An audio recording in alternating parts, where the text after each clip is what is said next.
Well, it's a calm before the storm. We're expecting 5 inches of snow tomorrow, so I'm going to take this opportunity to change my oil.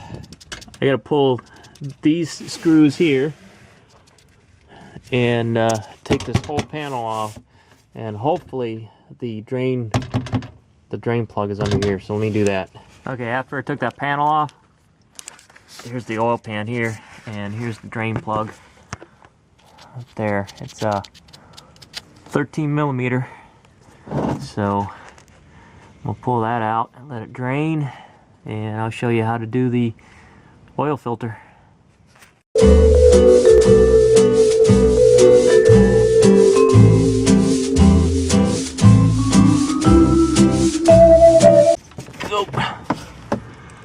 Yep, that's why I got gloves on.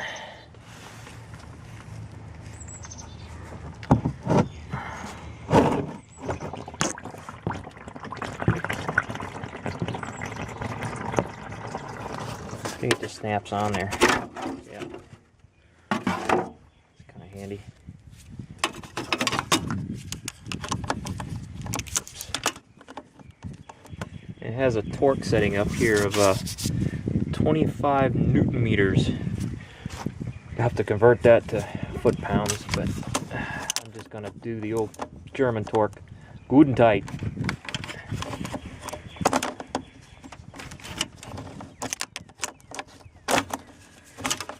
Come on.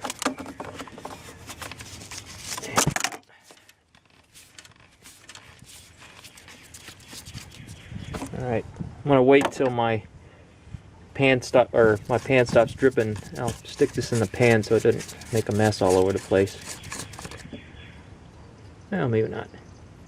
Just let that drip. Now there are 4 O-rings you got to change, and I'll show you that in a minute.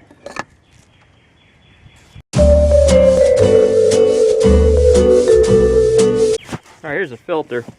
There's an O-ring here, an O-ring here, and O-ring here, O-ring here.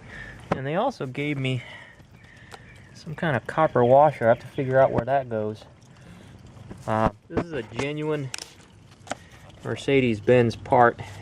This filter was not cheap. It was like 15 or 16 bucks. Definitely not your Fram quality filter. And you see how dirty the one I pulled out is. Pretty nasty. So let me here's what the new one looks like. Whew, right. So let me get it changed out, and I'll show you what the finished product looks like. A couple of things to point out. There's 2 lines on the filter, and here's one of them. And it says to screw it up into the top cap until you only see 1 line. You don't want to see 2 lines. You can see that other line up there. You want that to be underneath the cap. You don't want it exposed. Apparently that's the proper placement. And the other thing is, notice these are the new O-rings here. This is the old one. See, the old one's all black and the new ones are kind of chalky. So what you want to do is get some oil either off the stem here or off the old filter, and just, here's what I started doing. Just rubbed a thin layer of oil to get it to seat. Otherwise, if it's too dry, it's going to kink up on you when you try to replace the filter housing.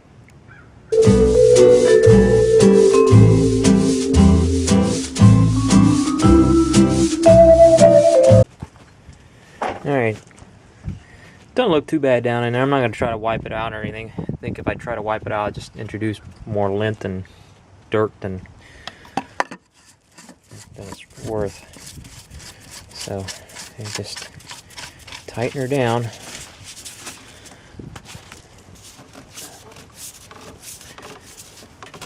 Yeah, I can see a gap.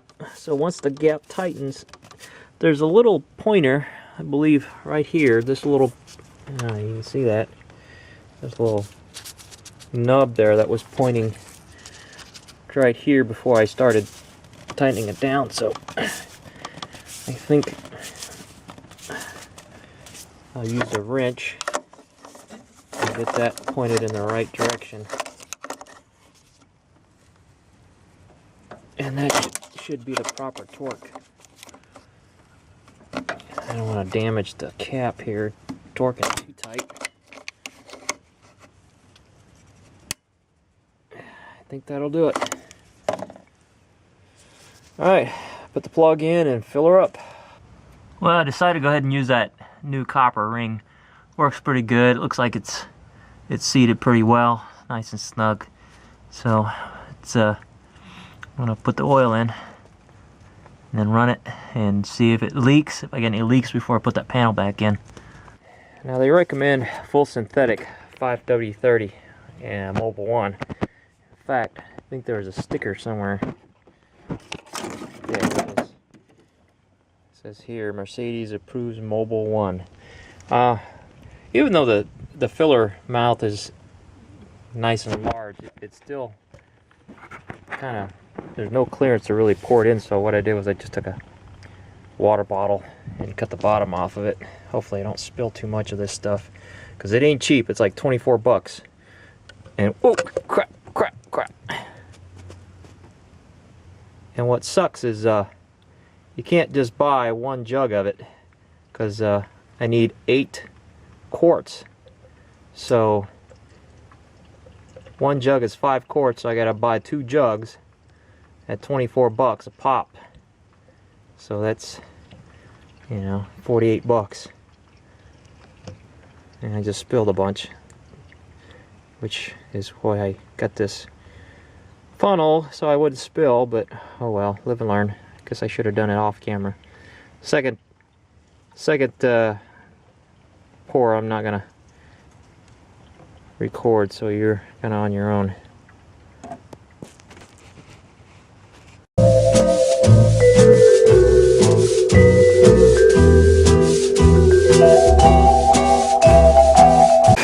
It's alive.